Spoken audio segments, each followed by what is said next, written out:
This is the SFL on the Virtual Football Network. Week 15, and it all comes down to this for the battle for the South. If the Toros win, the Aztecs are the champions. If the Adams win, the Adams are your season 24 South Division champions. Playoff implications on the line. Final game of the regular season for these two clubs. Oh boy, welcome to the Chaos Engine. Hello folks, I'm Tyler Falk. Welcome into the booth here alongside partner Brett Solberg. Glad to have your company for this exciting contest, Brett. Boy, we've already laid it out, but man, how excited are you for this one? I mean, this is the epitome of don't ever judge a book by its cover. Today, we've already seen two major upsets that have now put the fate of the South Division back in Albuquerque's hands for the first time since about week 9 or week 10 this season. Now, Albuquerque has a huge opportunity to claim the division as well as get a potential bye week. And then for Fort Worth, they could get themselves a better playoff position and get themselves possibly a better opponent. So these two are fighting for huge playoff implications tonight. It's an exciting one here. And here we go in the final game here in the South. On the return for Albuquerque is Cal Finnemore. He spins up to the right, trying to find a couple lanes to run through, and he finally is brought down by Gaylor at the 31-yard line. And out comes Cyrus Jive for his first possession of the game. He has done, I'd say, a pretty solid job, though it's been more this rushing attack which has led this team to victories. Yeah, you have to focus in on Jason Williams, though. It has been quite a few games since Jason Williams has touched the end zone. Can he get to the end zone tonight? Top 10 in terms of completion percentage, top 10 in fewest interceptions thrown, but bottom 5 when it comes to touchdowns thrown from Jive. And he looks over the middle. That is caught for a gain of 7 to K. Marion, one of the stud wide receivers here for Albuquerque. Let's meet that offense. Jason Williams and Justin Williams are the tailback tandem. Kyle Finnemore, Clarence Lee, and K. Marion are the wideouts with Jack Wall at tight end. And on the line, it's Queen Porter, Max Van Linga, Jarian Jones, and Leah Williams. Second play of the game will be a run, left side. Good little spin move, and still fighting is Williams of Mr. Jason Williams is here for a good gain. One of his best runs in quite some time. Yeah, and this is a guy that, you know, not averaging a lot in terms of per carry basis, 28th in the league, just less than 3 yards per carry, if I'm not mistaken. But he can just explode in opportune moments, and that's why he's got those 11 touchdowns this season. You always got to key in on him.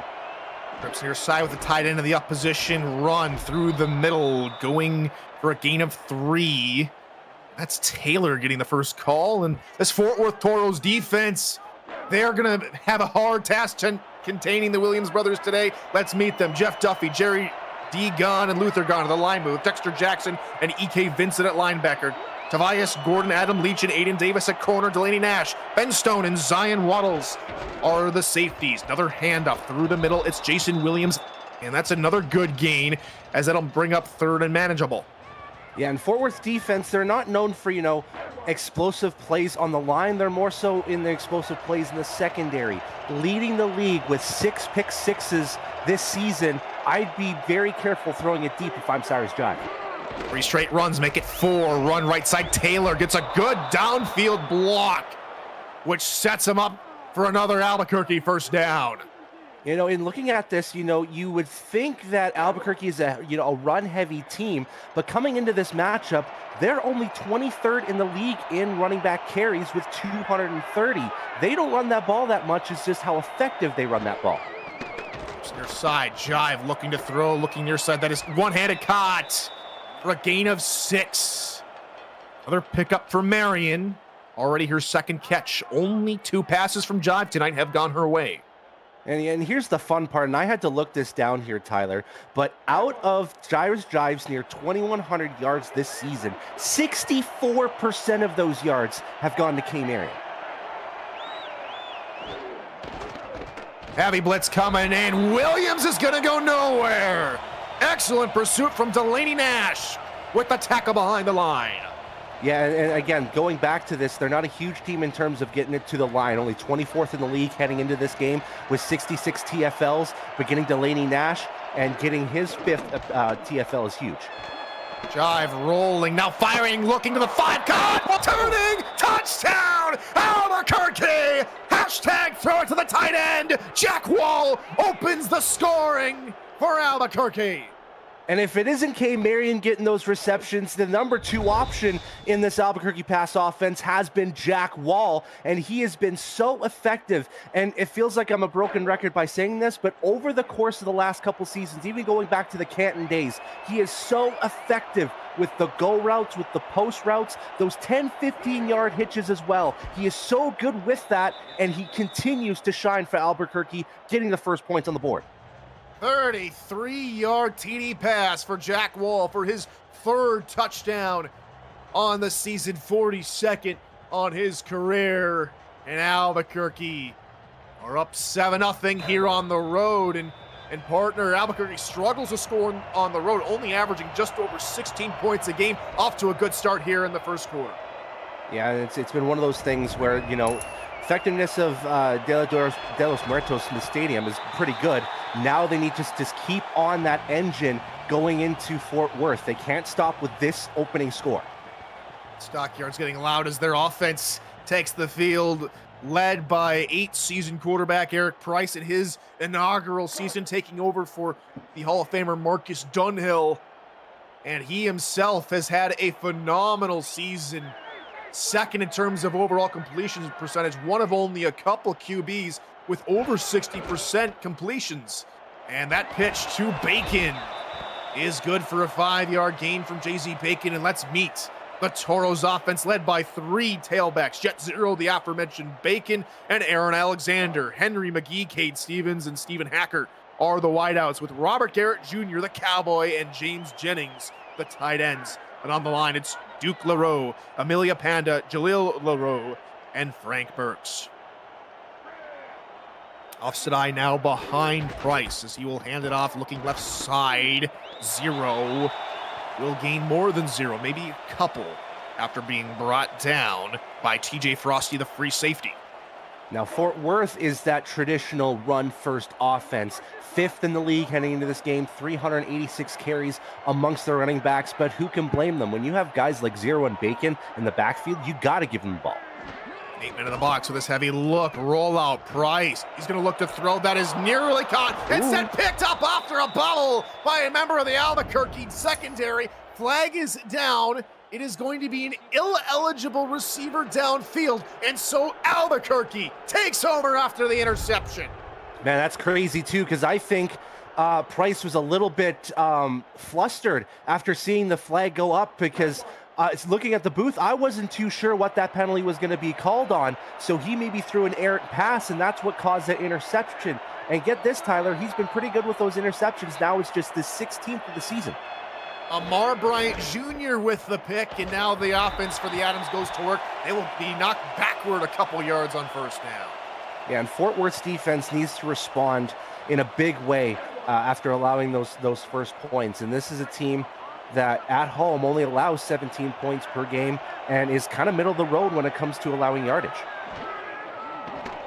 Back to passes, Jive. Good protection for now. Looking deep middle. It's off the hands of Marion. Incomplete. First incompletion for Marion tonight. Yeah, and going back to that Fort Worth defense, that secondary, I almost want to say completely double team K. Marion throughout this game. I wouldn't care if anybody else got receptions. I would be looking to shut down Marion as early as possible, get her out of the game. Leading receiver in terms of receptions and yards in the SFL coming into tonight's game. 3rd and 12 now as Marion goes in motion from right to left behind Jive. Empty backfield. Here for Cyrus, he's back to pass. Fort Worth send 4. Jive on the logo, looking right side, off of the fingertips of Jack Wall, incomplete. And the Fort Worth defense stops Albuquerque's offense. They will not get points off of this turnover. Yeah, and Jive has always been up and down with his passing throughout his career, especially back in his Portland days. And you're going to see moments in this matchup where Jive might throw 3 or 4 straight incompletions. That one was just a tad bit overthrown, and now Fort Worth has a chance to tie this up. Punt is away from Buzz Killington, and this one will be returned from the 5-yard line. Trying to make something happen with his feet is Cade Stevens, and he can get up to the 13. Ill-advised call. Might want to try and call for a fair catch there next time, partner, but he does give his offense just maybe a little bit more breathing room. Well, Fort Worth's return team, they're a bunch of gutsy guys. You've got Stevens, Hacker has done a couple of returns over his career. Henry McGee had a long time with the return team as well, but he has shown that he could be a star on the field as well. Looking to pass, Price middle, looking for Stevens. Good turn upfield, a gain of 11 on first down.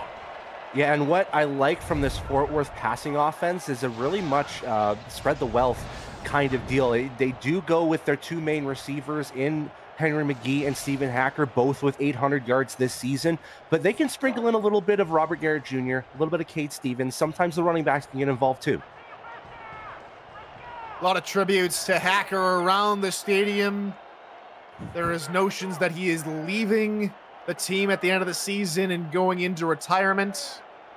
That's the case. We wish him well. He's been a phenomenal member of this community and for the Toros for many, many seasons. That pitch near side for Bacon goes for 6.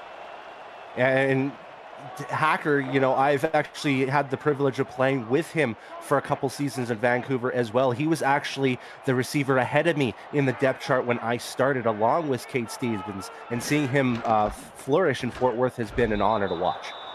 0 going nowhere as he's brought down by Bryant James. And we bring up 3rd down, and meeting Hacker at many different conventions here, Brett. Of course, meeting him, you got to meet him in face-to-face over at the Vegas convention. Cincinnati one. Cincinnati, there we go. I'm getting my conventions mixed up, but a phenomenal guy, phenomenal character. Mm-hmm. Hope to see him around the league still as he gets a catch up to the 40-yard line. That'll move the sticks. And let's be completely honest here, Tyler. Probably one of the best mustaches in the SFL as well. Absolutely. Hacker, 40-yard line. Might be Cade Stevens who they're paying tribute to. Again, they look so much similar, but regardless, Stevens and Hacker, 2 of the most phenomenal guys in the world. Let's talk more about Cade Stevens, shall we here? Brett, again, one of the best receivers in this league's history. Mm-hmm. As Albuquerque said, a 5-man rush. Price has to back up, and that one is right through the hands of his intended wide receiver, Trevor Gaylor. Yeah, and any opportunity I can talk about Cade Stevens is the one thing that I know him for. Season 9, semifinals, he was in bounds, 1,000%. You can't tell me otherwise. Mexico City wouldn't have had that Season 9 championship if they called the wrong call there. He was in bounds.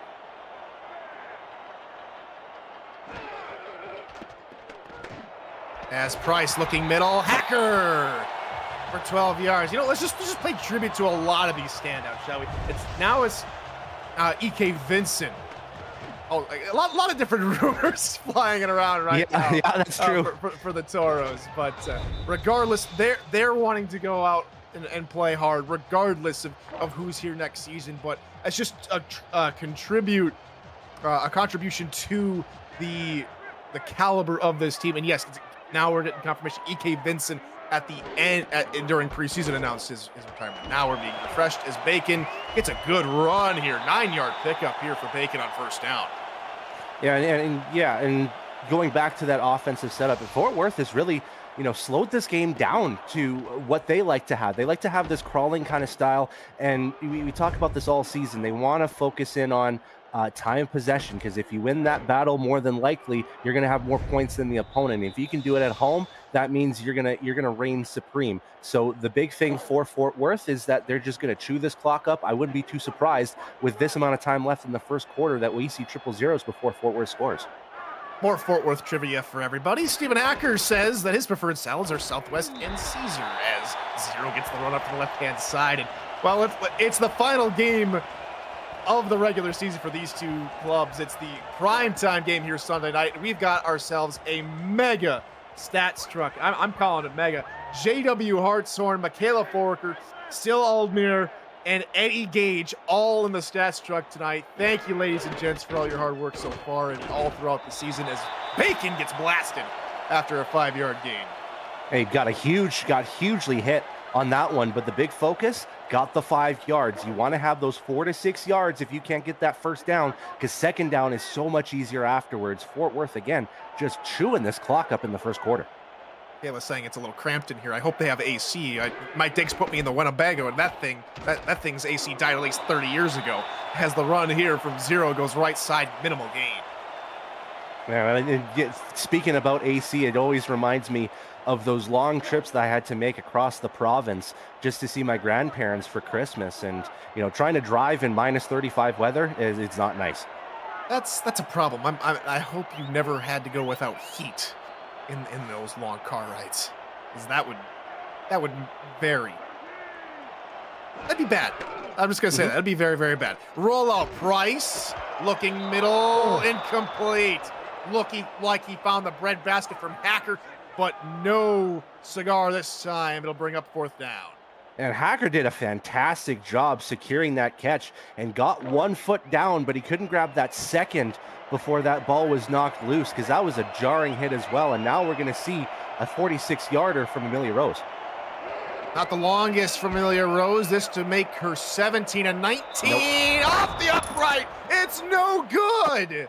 And Albuquerque's lead remains at 7.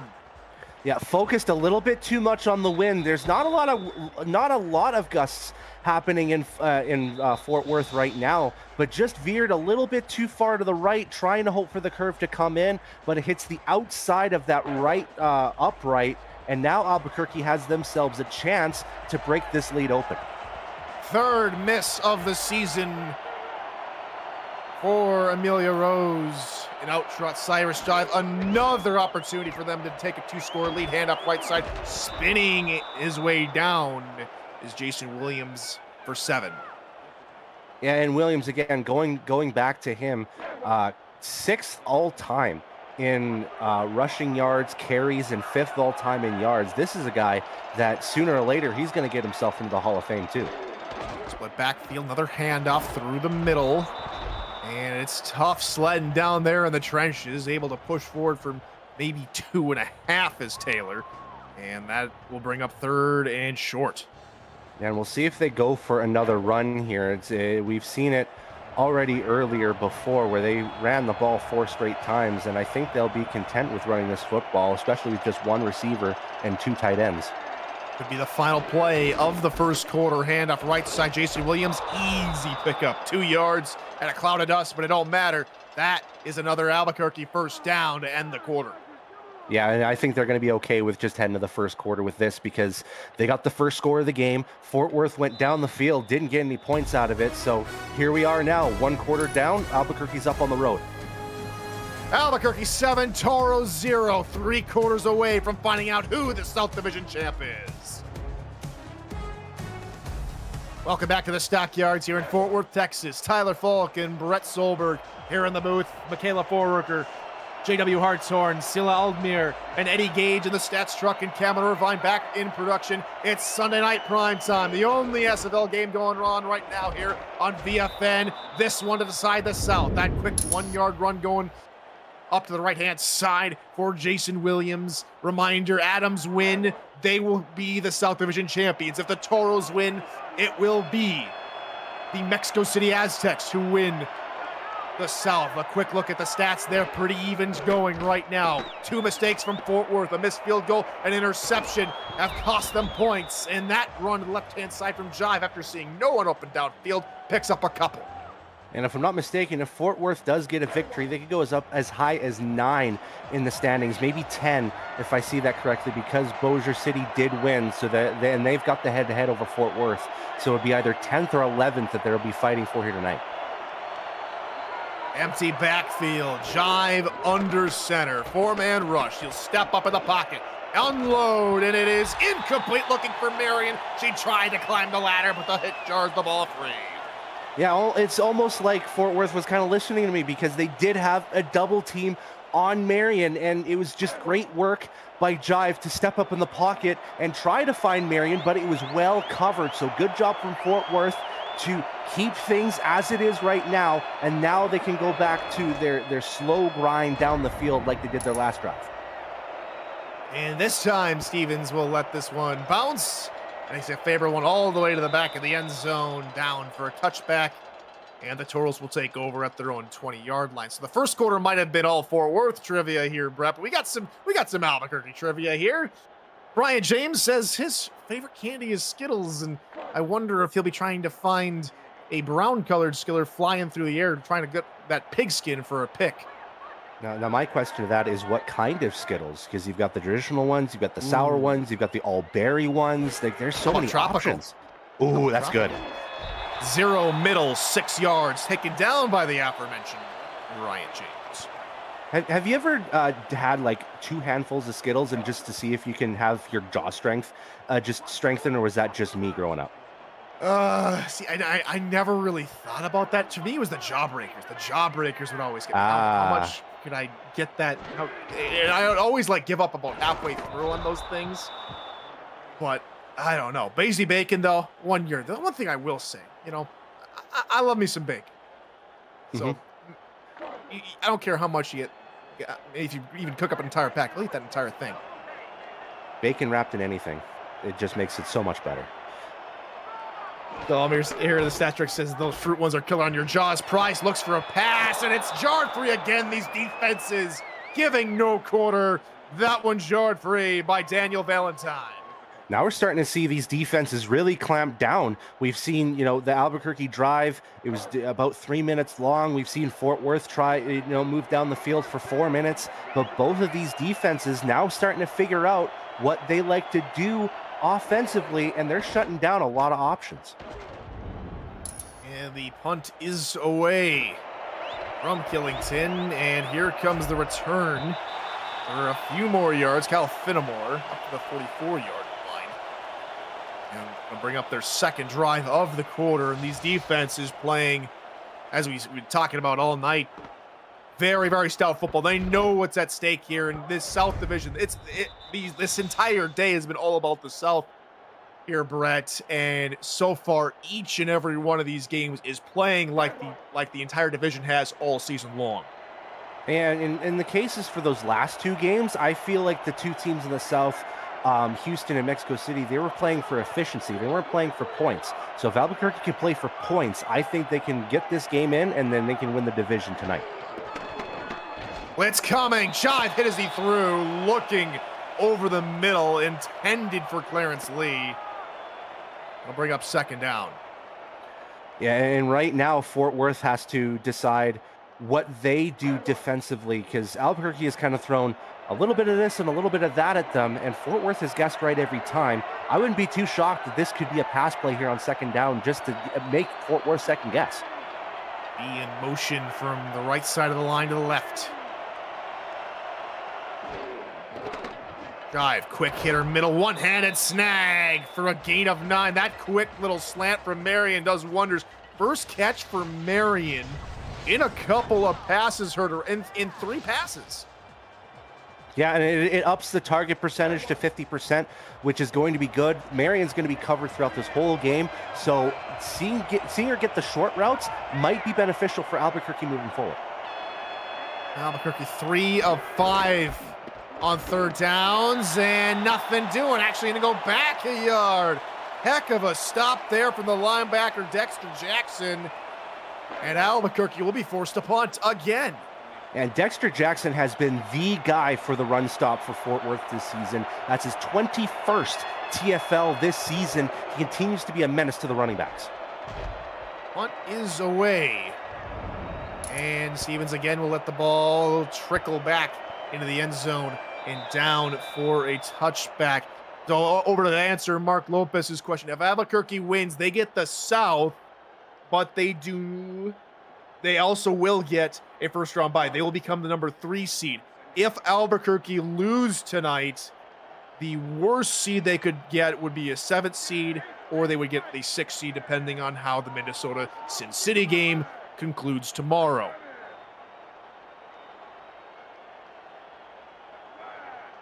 Three wide here on first down for Eric Price. Handoff 0, right side, 3 yards. Here's what we can guarantee from the standings so far. Washington, Baltimore, Vancouver, they all have byes.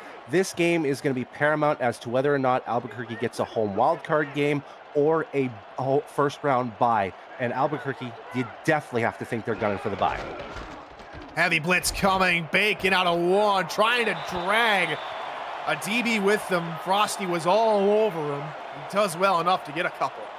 And Albuquerque's run defense has been very much an underrated core group. 9th in the league heading into this game, just allowing 91 yards of rushing. You got to be careful if you're the Fort Worth offense to not over-rely in the run. Roll out Price, looking middle. That is caught. Up to near the 45-yard line goes the Toros. Hacker delivers. Yeah, and Price has kind of struggled early on here. He's got that early interception. Now he's got himself 4 of 8. And these are one of these passes and catches that kind of gets people out of their funk. Then they start really connecting with their guys. So let's see if Fort Worth continues the pass or they go back to their tried and true run game. Only the second third down conversion complete for the Toros after that 21-yard strike to Hacker from Price. Nearing the halfway point in the second quarter. Pitch right side, Bacon. He's out of one and then shown a cold shoulder by the defense. Nothing doing. Brian James on the stop. And now that we're talking about Brian James, he did update us a little bit earlier on. He said that Sour Skittles is his favorite out of the bunch. So I commend him because those guys, they can really get to your tongue after a while. Run right side, 0. Couple yard pickup.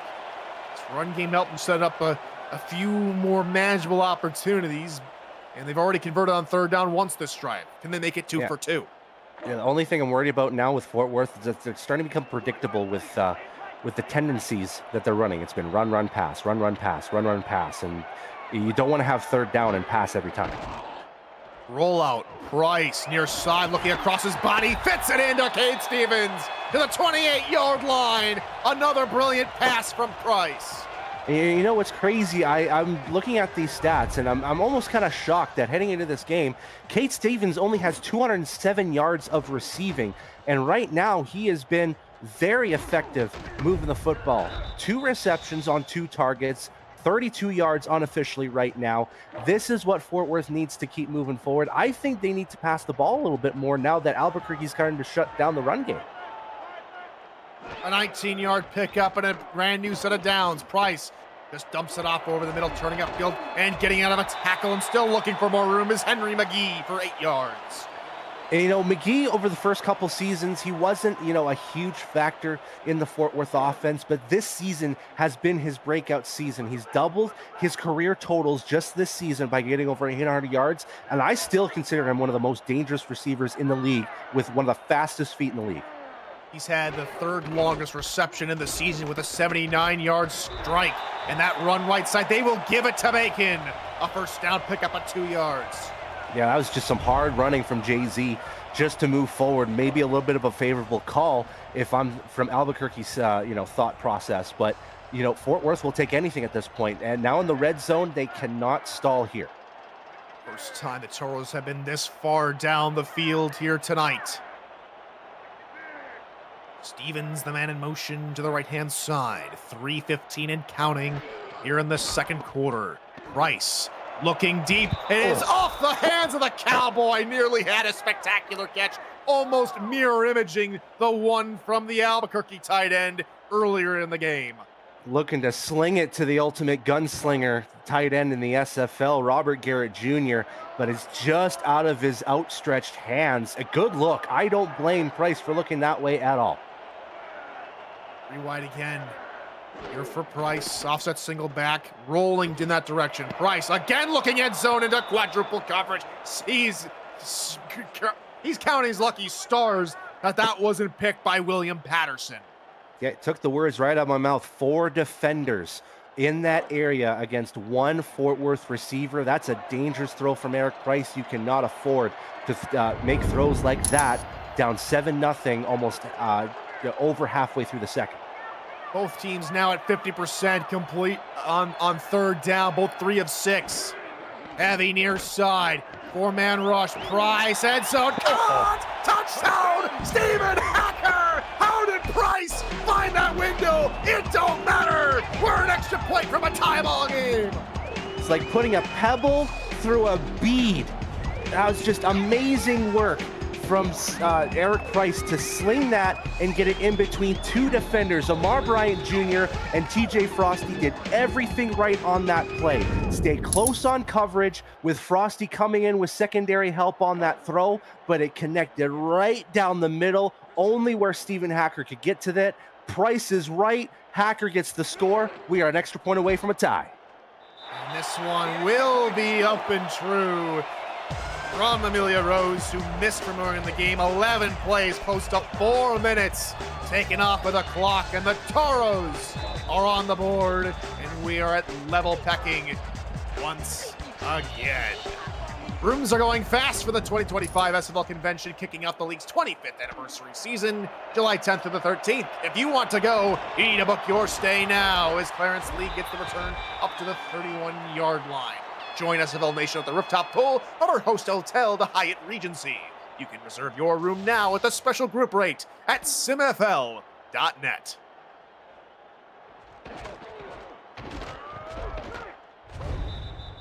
Another look at the return, and now here for Albuquerque, just under 3 minutes to go here in the half. Here, Brett.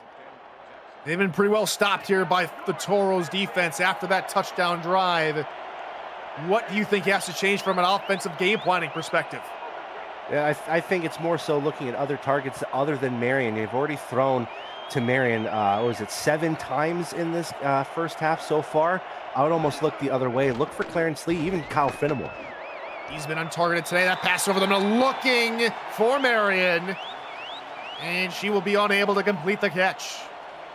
Yeah, and Fort Worth's starting to understand that Jive is liking that connection to Marion, and they're kind of shutting her down, at least, in moments. Marion will get, that odd catch here and there to get a first down, but otherwise, no explosive play from those two yet. With backfield and 3 wide. Blitz coming, pass over the middle. Marion with a nice one-handed snag, and she'll run forward for a few more extra yards, about 15 all told for Kay. Yeah, and the focus for Marion, 62 yards. If she can get to 62 yards, she will be the only receiver this season to get to 1,400 yards receiving, and that'll put her on the top of every statistical category that you can think of. She already is on top of every statistical category. She already has now 80 receptions this season. That's also tops. All except touchdowns run up the middle for Jason Williams. That picks up 4. Yeah, and maybe Albuquerque, wants to pepper in a run every now and again, but I think Albuquerque's doing everything right, at least in this drive. Pass it a little bit more and then pepper in some runs here and there to leave Fort Worth guessing, have an unsuspected run. And we'll reach the 2-minute warning here, a tie ball game with the South Division title on the line. You're watching the SFL on BFN.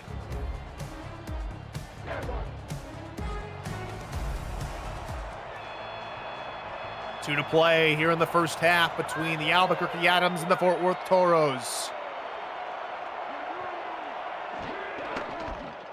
Handoff. Inside of 2 minutes now. Jason Williams will not get a favorable spot, marked just maybe half a ball length shy of the line to gain. That was some tough running from Williams as well. I thought he would have gotten the first down, but he gets stopped right at the line. You look how close that is to the first down marker. Basically the separation of a thickness of piece of paper. That's how close it is. The tight end's right, I formation behind Jive. They will try and run up the gut. That's a good first down. Frank Taylor to around the 35. Yeah, it's interesting that they have Frank Taylor get involved in this, and we have not seen a lot of Justin Williams in this game. He doesn't carry the ball a lot, but this is a guy that you'd think in those very short down situations, you just hand that ball off to him and he just bruises through. But hey, Taylor's been working it so far. I form in 3 wide. Jive under pressure, gets rid of it, and there's the first catch of the game for Finnemore, and he moves the chains deeper into Toro territory. Yeah, maybe not a season to remember for Finnemore as he's, coming in from Atlanta, and he's been a great number 2 receiving option for Albuquerque this season. But every now and again, he can get those great catches to move those chains forward. That's what Albuquerque signed him for. It's coming, Jive left side, Finnemore again on back-to-back passes. This one to the 10-yard line.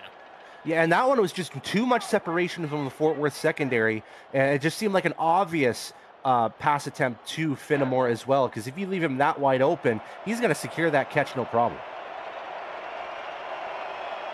1st and 10, they can get a first down without getting into the end zone. 5 wide. Here where the defense has a bit of an advantage. They don't have as much ground to cover. Overloading now the near side. 5-man rush. Jive looking near side. That is caught by Lee to the 3, and they're going to hustle back to the line. They're going to stay in this empty set. Jive to throw again. It's batted in the middle, and it'll fall incomplete. The man of the hour, E.K. Vincent. Yeah, that's almost a blessing in disguise to get out of this this formation, because there are very few teams that are able to score inside the 5 with an empty open formation like they had. That's something you want to get out of, and you want to get, Jason Williams in that backfield, so Fort Worth has to guess if they're going to run this or if they're going to pass this. This is a pass favorable formation for Albuquerque though. Gunn with a 6-down lineman pass in the back of the end zone. Kyle Finnemore. Kyle's gonna score. Albuquerque touchdown. Man, and that was a very risky throw from Jive, but again, these 2 quarterbacks, they're placing these footballs so well for the receivers. Excuse me. That one, beautifully thrown. Finnemore just had a little inkling of space between him and the defender, and that was just enough space for Jive to get that ball off and get it to him, and that is how you get Kyle Finnemore involved in the offense tonight. Only the 2nd touchdown of the season for Kyle Finnemore. Make that his 39th of his career, and Albuquerque retake a 7-point lead with only 46 seconds left to go before we hit halftime. 2 back-to-back drives end up in points. Does the point party continue as we close out the half? Now only 42 seconds after a decent return from Stevens. The only problem that I see with this, Tyler, is that Fort Worth has really dragged the clock down to favor them. The 2 big drives that they've had lasted over 4 minutes. Both had 11 plays. You can't have this. You've got to have your 2-minute drill ready and get yourself downfield. You've got to cover at least 55 yards. Toros do get the ball to start the second half, so it's no surprise here as they pitch it here to Bacon, who gains 5 yards, that they'll probably just go into halftime down by 7 and look to reset with a full quarter clock here going into half. Well, they're hustling down the field a little bit more. This was more of a hurried huddle here, but I would think if you can cross midfield on this play, you call your timeouts. Run middle, 0, getting brought down from behind. He will get up to about the 37-yard line, and that will be the final play of the half. It's the Albuquerque Adams halfway home, halfway to claiming their first SFL South Division title. And that's going to be a timeout by the Toros. So, a half and 2 seconds to go. Here, is this going to be my favorite formation, Tyler? Or are we going to see ourselves a Hail Gary? Hail Gary? Yes, sir. 4 wide. Let's see how far Bryce can throw it. Deep drop, looking middle, bobbled in the air off the helmet of another defender, and it's incomplete. And now we go to halftime. Same score, 14-7. Brett, these defenses not making it easy for either side tonight. Yeah, and we've already seen through the first couple of games tonight that, teams are getting over 200, 220 yards of total offense through the first half.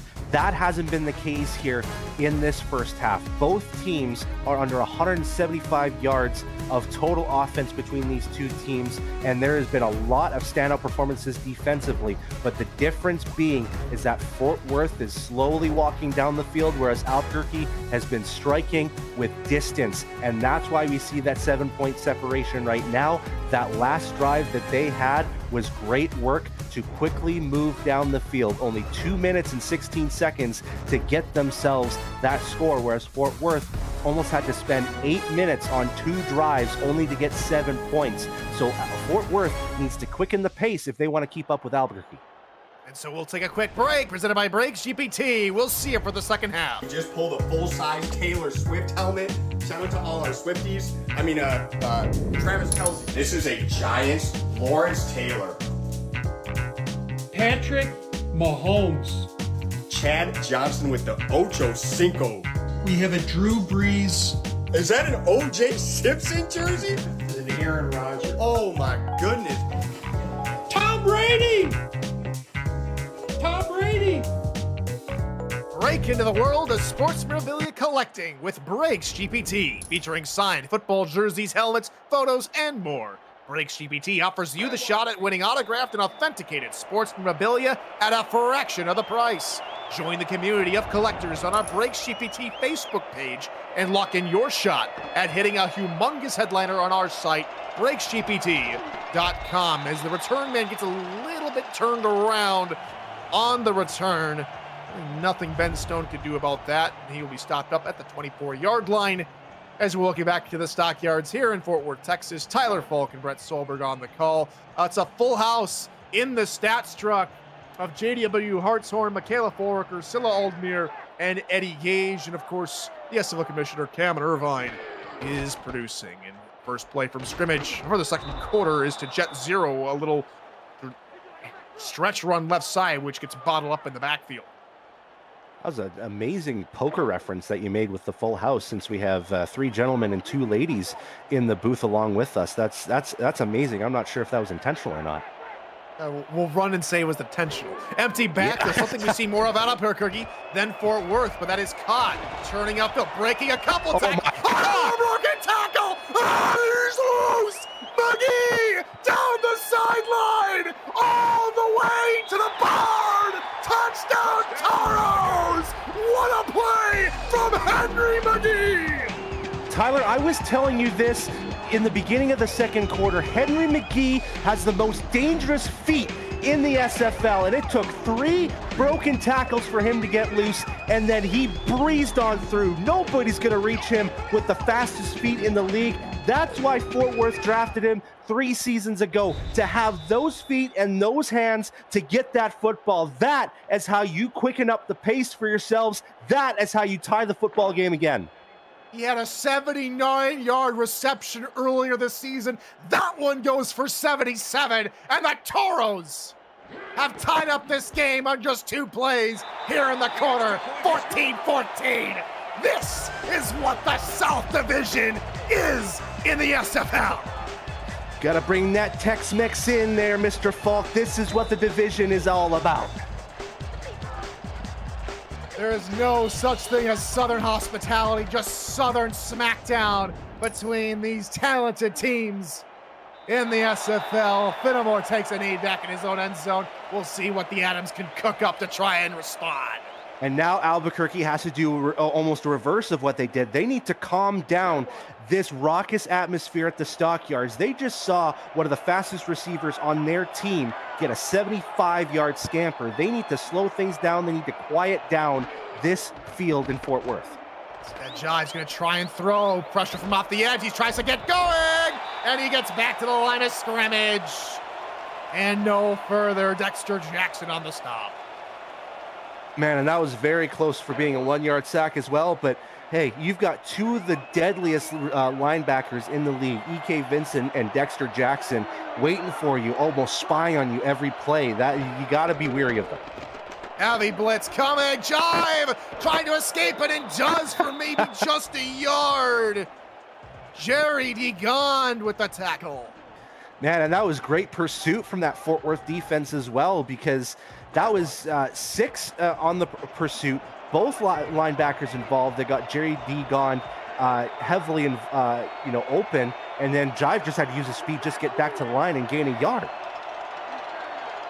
Toros are kicking it up a notch here on defense, sending a lot of pressure. Now trying to play coverage. Jive, middle, deflected, nearly intercepted by Tobias Gordon. And it's a 3-and-out, the first one of the ball game. And Gordon's one of those guys that it's super dangerous with that football. Only has 1 pick 6 in his career, and it came earlier this season. But he's got himself 46 interceptions to his name, and he can shift momentum all by himself with a pick. First one of the ball game this half. Third 3-and-out for Albuquerque here tonight. And fair catch called for. Ooh, Stevens was nearly touched, and that would have been some free yardage for the Toros. But discipline prevails, and now the Toros get to go to work again from their own 37. Can't let the gas off the pedal if I'm Fort Worth. You can't go back to that, grinded out style of running that football, because Albuquerque has responded well in that first half. And you see it's a clear zone, I think, from Albuquerque. So I would see a pass down short. They shift a little bit trying to cover those zones. Instead, the Toros run for 3 yards. Back to Eric Vinson. This might kind of a shock, especially down from Texas. He prefers pizza over tacos, Brett. Man, he would have been a perfect fit in Vancouver. I have this whole initiation thing he could have had. It involved pizza as well. But now he's going to miss out. Yeah, exactly. And blitz coming. Price does not see him coming. Blindsided by Keenan Samuels. He's been on fire tonight.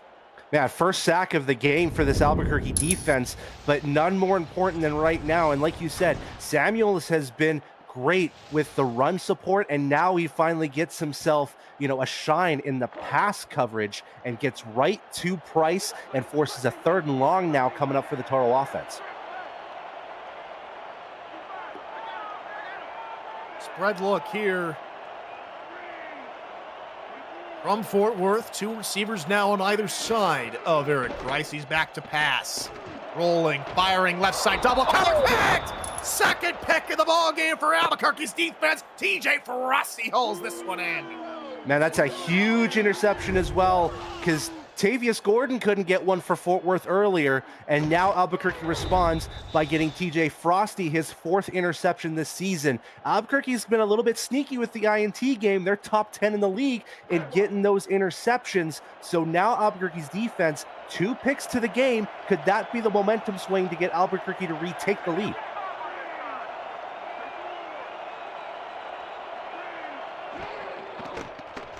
Pitch play right side as Justin Williams will pick up 6 on the fullback toss. Yeah, and this is what you want to get out of Justin Williams. He's a guy that not a lot of carries so far this season, but they should feed it more to him. 5 yards per carry coming into this game. He's going to be a guy that can bruise his way forward.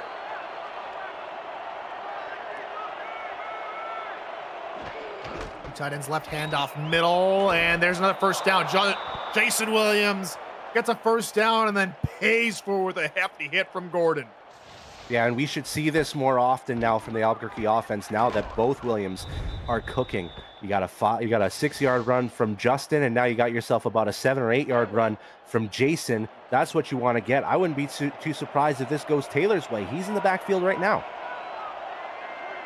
Tight ends and 2 wide receivers on opposite sides of the field from each other. Handoff jive right side. Frank Taylor trying to stretch it out. Does not have the pace to get by Gordon and company, but he does pick up 5. Yeah, Albuquerque's probably one of the best teams in the league to get their non-contracted running back involved in Frank Taylor, because we've seen him, a lot this season. He's been a guy that has been very helpful for this offense. Off the right side. Williams with plenty of room to run through. Gets about 7 and another Adam first down. Yeah, it's just run after run after run. They're really making this Fort Worth defense, and more importantly, the defensive line for Fort Worth, they're going to tire up very quickly if they continue going this way. And Jason Williams, nothing outstanding in terms of, his stats so far, but he's getting the job done.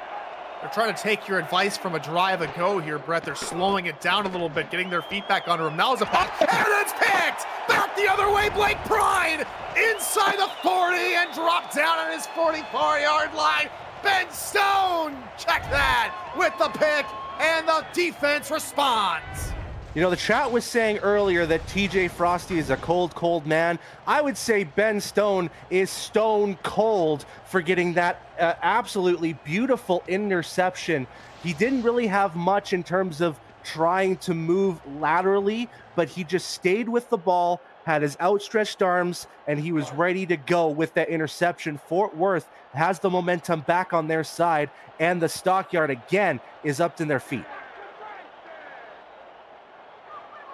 To the 44-yard line, here they come on offense. First play will be a pass, looking middle cut. There's the tight end, Robert Garrett Jr., rolling forward to the 36.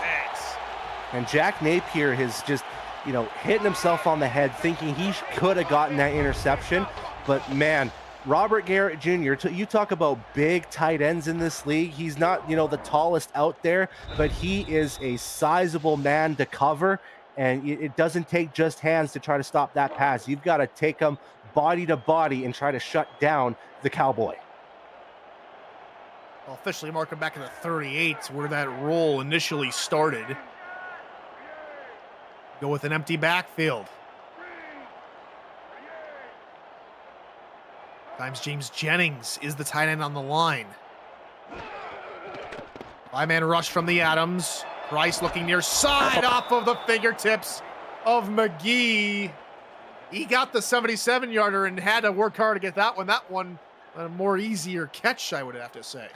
And that one was just, it was tough to watch because McGee, it almost had in a mindset that he was ready to just catch and run that. But if you got the catch step of the portion and the ball just goes off his fingertips. They will go again. Empty backfield. This time, Robert Garrett Jr. checks in at tight end. 5-man rush again from Albuquerque. Pass left side, tipped in the air. Oh, there's a little bit more control. And Jack Napier could have been having a house call. Now, looking at it from an Albuquerque standpoint, you have to think to yourself, McGee and Hacker, they're starting to heat up, especially in this last quarter and a half. You need to shut them both down. And look at the third down efficiencies, pretty much identical. We're seeing a lot of identical numbers between these two teams tonight. It's just how close these two teams are competitively. It's how close the South Division has been all season and for many seasons. Price on third down. Hacker! How? But he's short. Bryant James with a first down saving tackle. Yeah, I'm Luis Gonzalez. I'm throwing that challenge flag up. I'm trying to get myself that first down because that is so close, and that's what we're going to see. We're going to take a retroactive look at this, Tyler. Presented by Retroid. Get your SFL console at GoRetroid.com as we go under the hood with the referee. This one's going to be close. Now, it all depends on where the refs mark this. Are you going to mark it where the football was at the edge of that catch or when he was downed? And both look to be on that first down. We're looking at elbow, and then we're looking at that football. It's right at the line. Here's the call. It is overturned. The Toros will get some extra yards. Still waiting on confirmation for first down or not. We have seen call overturned and not get a first down. We do see it this time. New set of downs for the Toros. Tyler, that would have been crazy if they successfully got the challenge and only moved like 2 inches. That would have been. It happened to be earlier this season. That's I know. We've seen it a couple times this season with other teams. That's crazy. So Fort Worth will get the first down, and they're looking to strike again. They're moving. It looks to be Stevens over to the slot. Line up just on the right side of Robert Garrett Jr. Pitch play in the other direction. Bacon could have used Stevens out there to block. Instead, he's left hung out to dry as TJ Frosty cleans up the tackle. The only problem with that is that Stevens isn't a great run blocker in this league. He's very much a possession receiver, almost a deep threat at times. So he's not known for his run blocking. So I don't know if it would have managed to be successful either way. Price gonna tuck it and run, looking for a first down, but knocked down just shy by William Patterson before the line to gain. Yeah, it was a good push from Patterson as Price was sliding down, because if he didn't get that push down, that easily would have been a first down, excuse me. But Fort Worth, they've got a wide open playbook on this 3rd and inches. They could easily run this up the gut with Jet Zero. That's a guy who I'm looking at. I formation here from the 18, handoff middle, first down. Jet Zero on the call, and he does yeoman's work to get the first down. Yeah, and I went with Zero on that first instance because I remember back in those prime Queen City days when they were a much more competing team than in seasons past. It was him and Comisac absolutely bulldozing guys. Here's J.Z. Bacon with an impressive 6-yard run. Gets some good blocking from Robert Garrett Jr. for a 6-yard pickup as the Toros move even closer to pay dirt. And right now that Fort Worth is in that red zone, they're going to be comfortable with slowing this clock down and really running this football, see if they can just run this to the end zone. We'll run again, this time Zero fighting off Patterson, who does just enough. He plants those heels into the turf, just trying to hold Zero back from getting the first down, and it's 3rd and very short. Yeah, now Fort Worth, they've been really doing well. The last 2 quarters, they have been 5 of 7 on 3rd downs here. Ron Bacon left side, another 3rd down conversion on the drive. Patterson with the tackle, 1st and goal Toros. And what's helping them is these short down situations. They can just hand the ball off to either Zero or Bacon. They've done this a lot this season. And get this, if Albuquerque can win this game, they're 4-1 against their division. And with all likelihood in this scenario, there is a potential that they could see a South opponent if they get a bye and get to the quarterfinals. Both teams have been in these situations before. Albuquerque with a better win percentage in this type of scenario. Price pumps once, looking, tucking, running, touchdown! Toros take their first lead of the game on an Eric Price QB tuck and run. Absolute guts from Eric Price. Seeing that nobody was open in that empty backfield formation, he decides just to tuck and run it. Almost misses the end zone entirely because he's got a big beefy lineman trying to stop him, but he just wills his way in. And Fort Worth, like you said, first time in this game taking the lead. Stockyards is up and in the air. They have to be sitting on their hands here tonight. Tap squad extra point is up and good from the Toros after an 11 play. Another long drive, 3.5 minutes taken off the clock. Got 1:42 left to go. The Toros give the Mexico City Aztecs now the advantage in just over a quarter. If the scoreline stays, the Aztecs will take home the South Division title for the 2nd straight season. You know, right now, Tyler, I would love for Mike Deggs to come into our game chat and send a picture of what his heart rate watch is telling him right now, because I saw it all game when Mexico City was playing. I want to see what it is now in this game. 140. That's my random guess. Heavy blitz coming. Jive near side looking for Marion, and Toros reading that connection very effectively. Now, we've said his name a lot tonight, and he has probably been Fort Worth's best defensive player. Dexter Jackson does it again, this time stretching his hand out to deflect the football, knowing it was going to go Marion's way.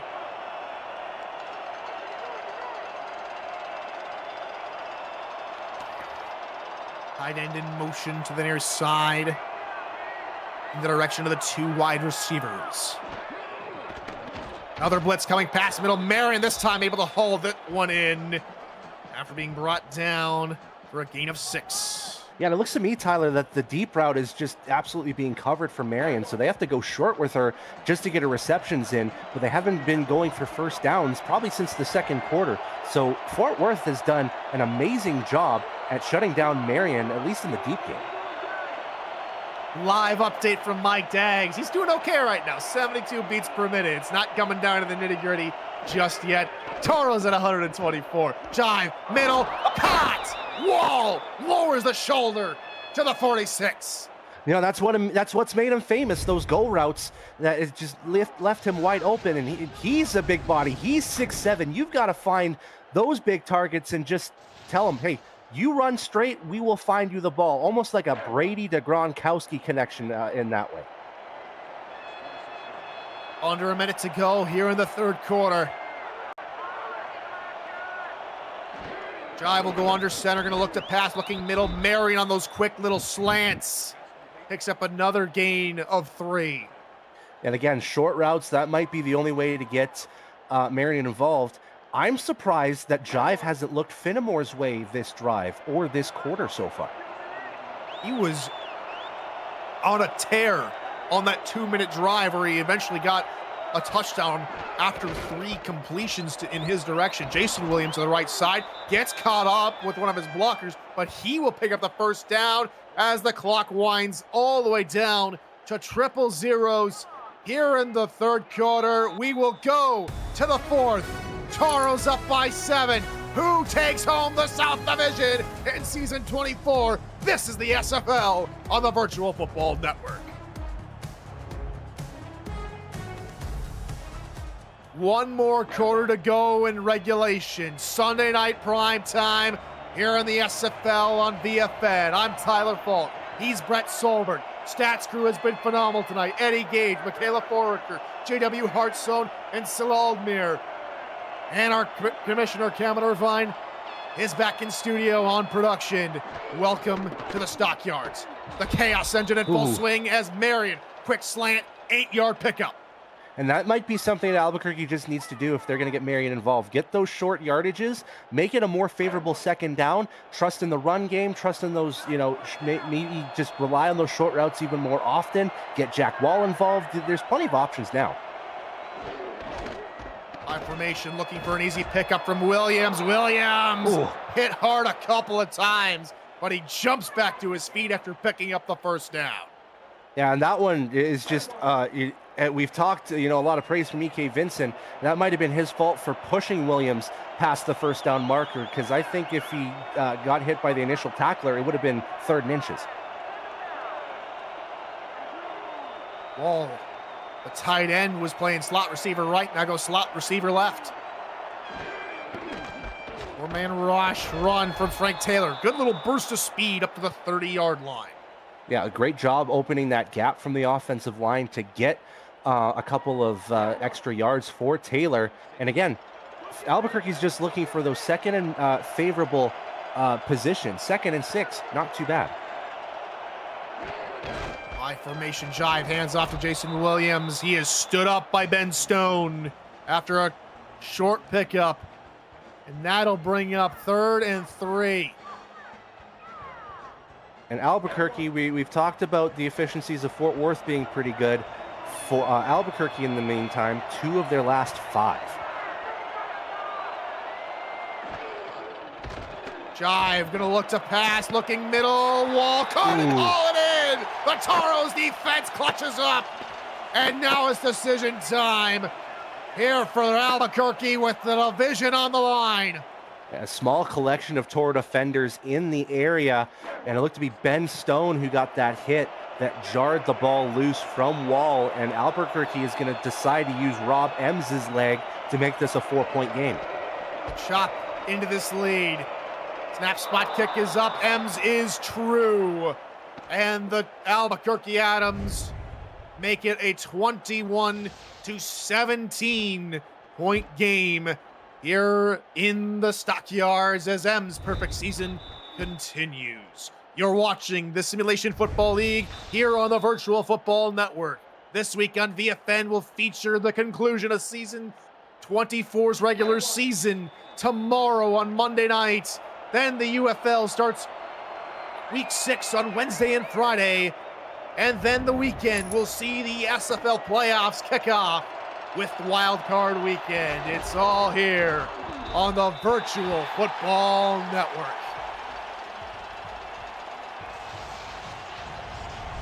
This is a big drive for Fort Worth. They have the lead. This is their first drive with the lead as well. So if they want to keep this, this might be a time to slow things back down.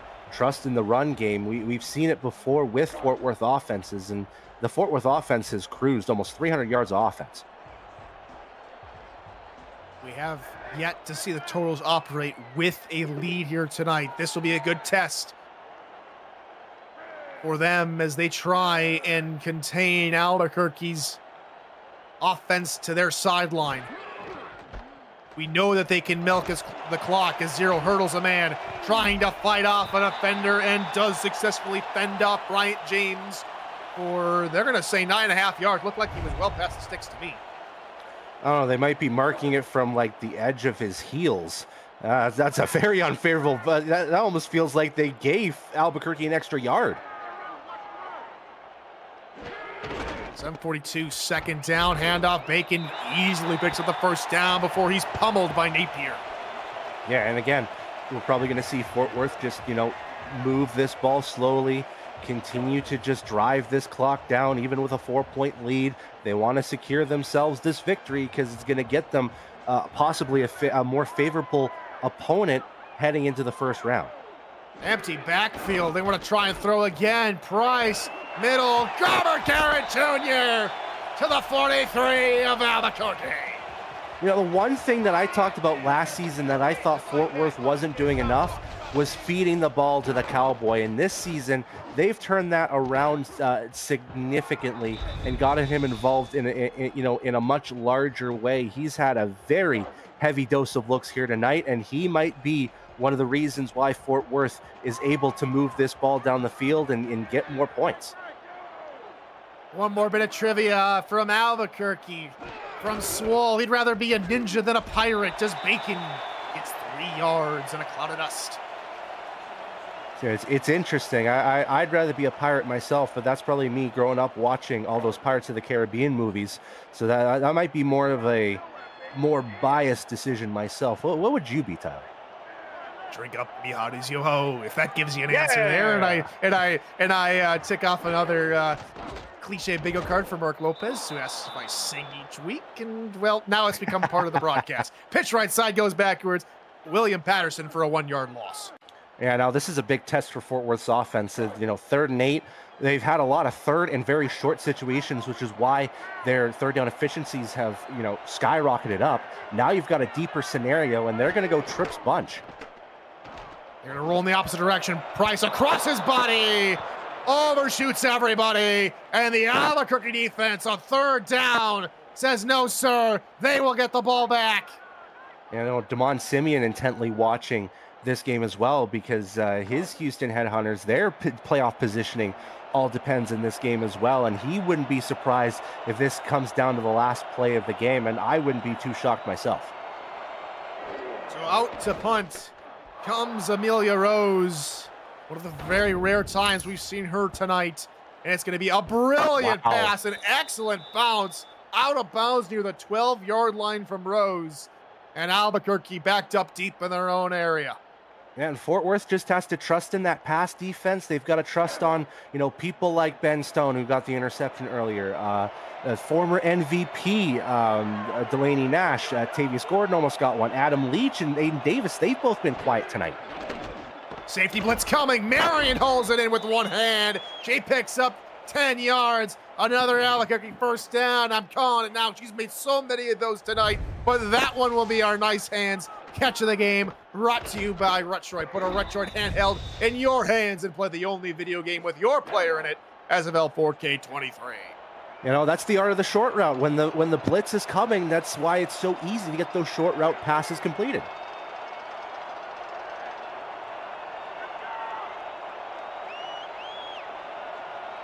Two wideouts, 2 tight end look again.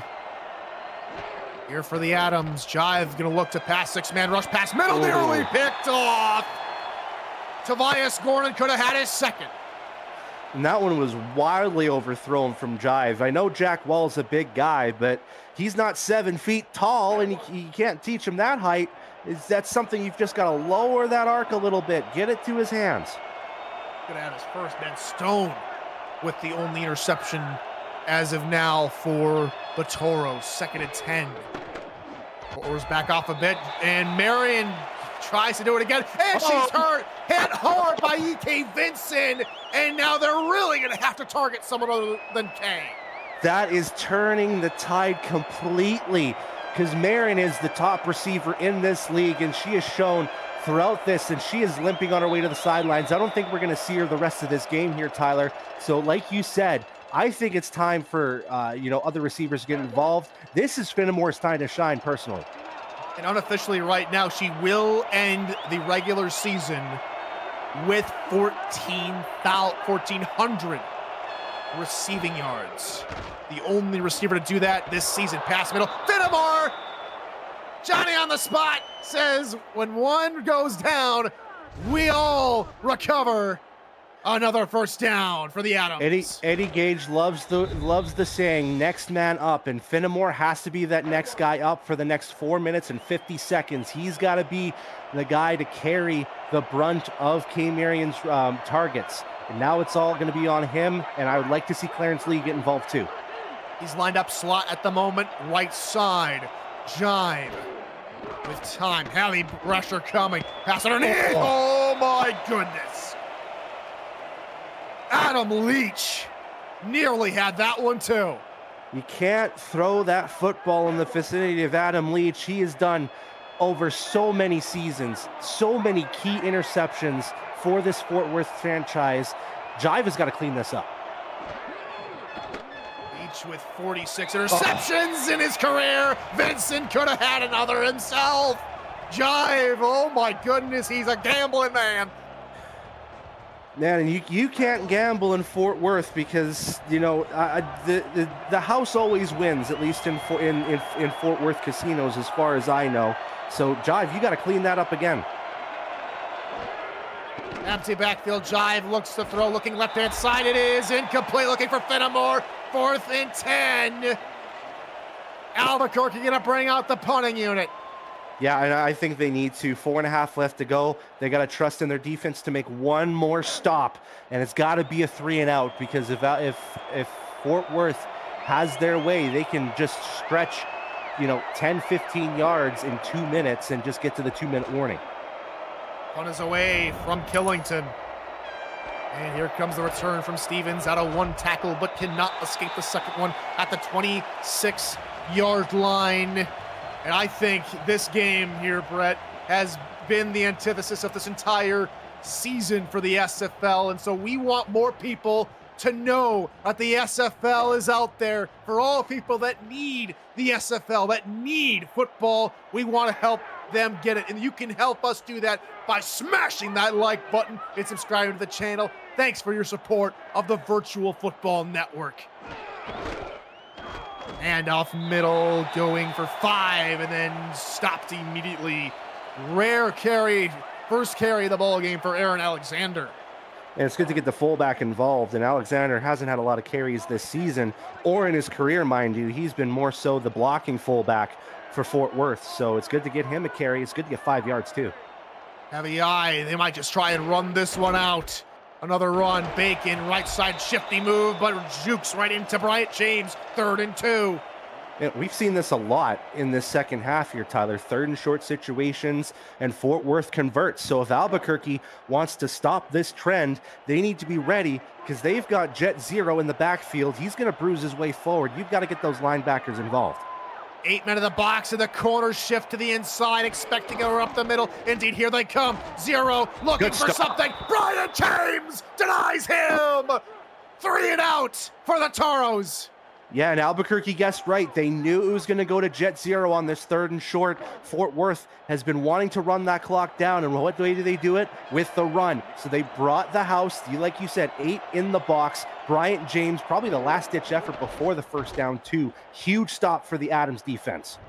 Finnemore back deep to return. He will try and make one here at the 25 out of one tackle. Going to try and run through the Toro onslaught, and he gets a gain of 5 up to the 30-yard line, and that is where the Adams will take over. And the season isn't done. We still have one more game to go. The Monday Night Spectacular tomorrow night will determine a number of things.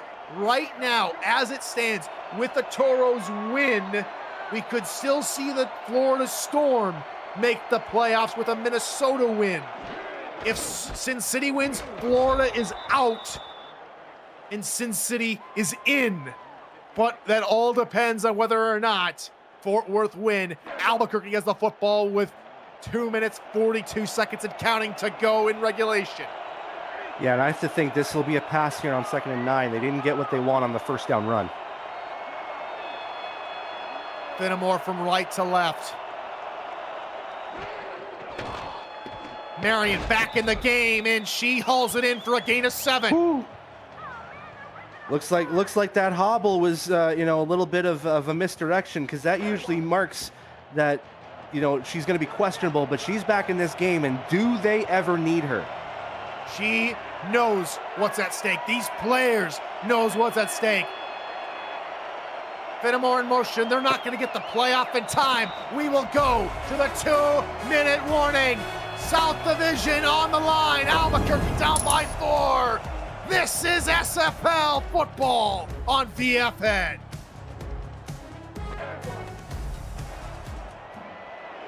This is where champions are made. Can you get it done in the final 2 minutes of a game in hostile territory, or do you succumb to the onslaught and the pressure by the opposing team and their fans? Jive, right side, Marion to the 48-yard line, first down. That's huge. It crosses the midfield marker, and now Albuquerque can kind of breathe a sigh of relief. They don't need to hustle down the field as much, but they're still looking for 7. So Marion, right now, probably the top target again. If I'm Fort Worth, I'm double teaming her. High formation now behind Jive. They're going to try and run here, try and mix it up a bit. Taylor going nowhere. Tackled by Stone at the line of scrimmage. Clock winds under a minute and a half. I don't mind the mix-up of run and pass, but I would have done that with Jason Williams. I wouldn't have done that with Frank Taylor. 2 wideouts right, minute 17 and ticking. Second down, another run. Jason Williams right side, bottle up in the backfield, going nowhere. 3rd and 10, they call a timeout to reset. Yeah, they need to call that timeout. Those runs are just not working, and now Albuquerque has to do something that has not worked all game. I think they need to run Marion deep, and they got to get her at least a 20-yard gain. Dags heart watch, 92 beats per minute over in Mexico City. Jive, left side, it is caught, out of the tackle, Lee turning back upfield, out of another tackle, trying to find the first down, he's 3 yards shy, 4th in division, on the line. Yeah, they got to go for it. There's no doubt whatsoever. Clarence Lee, it was just very unfortunate because he was about a yard away from that first down marker. He shed the tackle, but almost went back to the line of scrimmage and had to run all the way down. Huge 4th and 3. Like you said, Tyler, this is for the division. I formation, 2 wide receivers. They will run. Left side, Jason Williams. He gets it to the 31-yard line. Only one timeout, under 55 seconds to go. They're going to huddle. Yeah, they just got to change their, they have to change their formation because you don't want to go hurry up in an I formation. They're going to go single back with 2 tight ends, 2 receivers. 41 seconds, handoff. Taylor, 3 yards, 36 seconds. Final timeout called for Albuquerque. Now, that's a crazy stat that Cameron Irvine has brought in. 6 of 8 on 4th downs. I mean, you want that efficiency. That almost makes it, an automatic, 4th down for Albuquerque. And it looks like in this situation, empty backfield, if they don't get this might be 4-down territory again. 29 yards to the title. Jive, left side, contact wall, inside the 15, down near the 13, under 30 seconds to go. They hustle back to the line. That's a perfect target. Jack Wall in the slot. That's perfect. To pass again. She's taken down! A blistering sack! And they gotta hustle again. 15 seconds in the season. Jive to throw again. Looking near side. It is in and out of the hands of Clarence Lee. 3rd and long with 11 ticks to go. And they can't settle for a field goal. They're down 4, so they've got to go for pay dirt here. 16 yards, their first down markers at the 4-yard line. So every pass, these passes moving forward, have to go to the end zone. 19 yards from glory. Any less than that is heartbreak.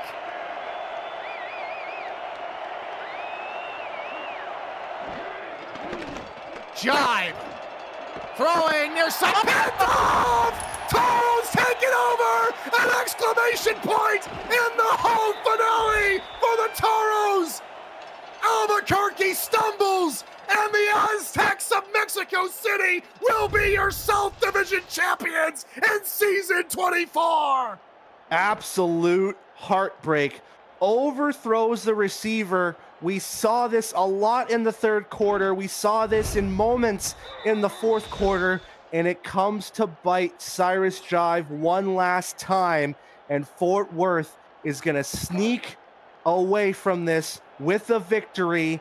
And even though these two teams have been pretty balanced looking at this record-wise, all three games today, Tyler, have been upsets. Zion Waddles, the rookie, with his first career interception, gives the Toros their 7th win on the season, puts a 4th loss in the column for Albuquerque, and grants Mexico City back-to-back South Division titles in a phenomenal game. Holy moly, we have seen ourselves 3 fantastic games today, all coming from the South Division, and along with Arizona in that too. But my goodness, Tyler, this game was close from top to bottom. There was never a moment where you thought either team was going to run away with this win, and Fort Worth just able to get those third quarter touchdowns to kind of break open a little bit, and then they just stood on that defense, getting huge game-stopping interceptions. The final one from safety Zion Waddles, his first of this. What a way to get your first interception as well, a game-sealing interception. Fort Worth moves to 7-5, and heartbreak for Albuquerque. So here's what that means for the rest of the playoff standings. Your top 4 are set. The 4 teams that get a bye in this order: Baltimore, your 1 seed; Washington, your 2 seed; Vancouver, your 3 seed; and Mexico City, your 4 seed. What this also means is the dwindling hopes for Florida now go from almost obscurity to now they're 50% of a chance away from making the postseason. All that has to happen tomorrow on the Monday Night Spectacular is Minnesota must beat Sin City in St. Paul tomorrow. Stay tuned, 7:15 p.m. Eastern. That kicks off this week in the SFL with the Monday Night Spectacular between Minnesota and Sin City to follow. What a phenomenal Sunday night here in the SFL. What a great season. It's been so much fun to be a part of it with all of y'all. For Salil Aldmir, Michaela Foreworker, JW Hartzarn, and Eddie Gage on stats, current Cameron Irvine in production, my esteemed broadcast partner, Brett Solberg, I've been Tyler Falk. We'll see you tomorrow. Until then, good morning, good afternoon, and good night. Woo-hoo!